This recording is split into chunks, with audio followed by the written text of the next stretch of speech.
3 नवंबर अंतरिक्ष के इतिहास में अहम दिन है। इसी दिन यानी 3 नवंबर 1957 को रूस ने स्पुतनिक 2 नाम के अंतरिक्षयान में लाइका नाम की एक डॉगी को अंतरिक्ष भेजा था। स्पुतनिक 2 में बैठकर उसने धरती के चक्कर भी लगाए थे। लाइका को एक तरह से परीक्षण के लिए भेजा गया था। इस मिशन का एक मकसद यह जानना था कि अंतरिक्ष में किसी इंसान को भेजना कितना सुरक्षित है और वहां की स्थिति कैसी है। दुखद बात यह है कि लाइका ने इस स्पेस मिशन में अहम भूमिका निभाई, लेकिन वह धरती पर जीवित वापस नहीं आ सकी। आइए इस मिशन और लाइका से जुड़ी कुछ खास बातें हम जानते हैं। यह एक ऐसा सुइसाइड मिशन था जो मानवता के लिए बड़ा बलिदान साबित हुआ। इसे सुइसाइड मिशन इसलिए कह सकते हैं क्योंकि मिशन में शामिल वैज्ञानिकों को अंदाजा था कि लाइका का धरती पर जिंदा वापस लौटना संभव नहीं है। उन्होंने जो अंतरिक्षयान बनाया था उसमें तकनीकी खामी थी। तकनीकी रूप से वह रॉकेट इतना सक्षम नहीं था कि धरती पर वापस लौट सके। दरअसल सोवियत लीडर निकिता क्रुश्चोव की डिमांड पर जल्दबाजी में रॉकेट को तैयार किया गया था। जल्दबाजी की वजह से उसको तकनीकी रूप से ज्यादा सक्षम नहीं बनाया जा सका था। पहले जो योजना बनाई गई थी उसमें पूरा इंतजाम करना था ताकि लाइका वापस धरती पर जिंदा लौट सके। ज्यादा एडवांस्ड स्पुतनिक 2 के निर्माण पर काम चल रहा था, लेकिन दिसंबर से पहले उसको तैयार करना संभव नहीं था। क्रुश्चोव ने इस मिशन को प्रोपेगेंडा के तौर पर देखा।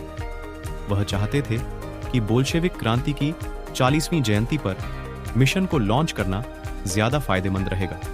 वैसे दावा तो किया जाता है कि लाइका ही पहला जानवर था जिसे अंतरिक्ष में भेजा गया, लेकिन यह पूरी तरह सही नहीं है।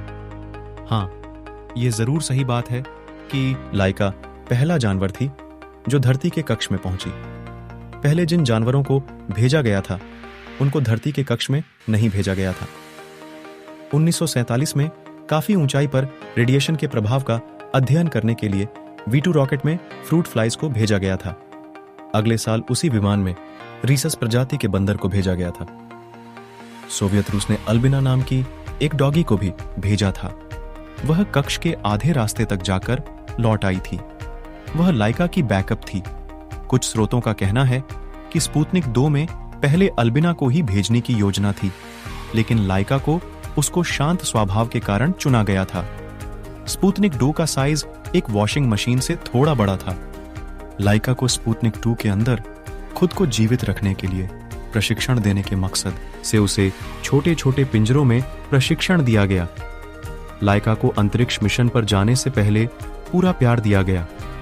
उसे अपने घर पर लाया गया ताकि वह अपने बच्चों के साथ खेल सके। मिशन पर रवाना होने से पहले टीम ने उसको गुड बाय कहा और उसके नाक को चूमा।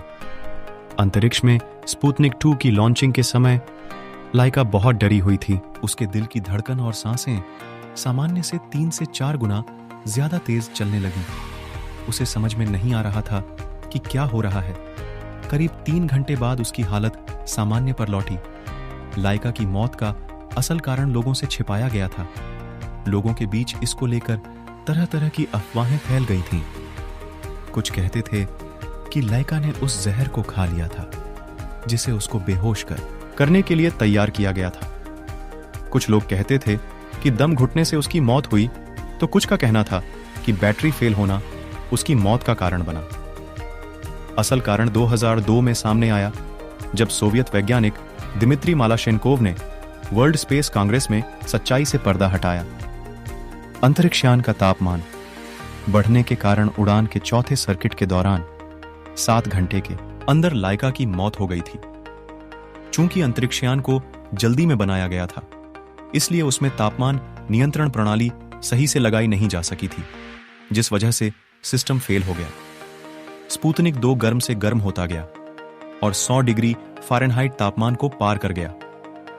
अंतरिक्षयान के अंदर का तापमान काफी बढ़ने के बाद एक बार फिर लाइका भयभीत हो गई और फिर वैज्ञानिकों ने उसकी धड़कन को तेज से तेज होते सुना।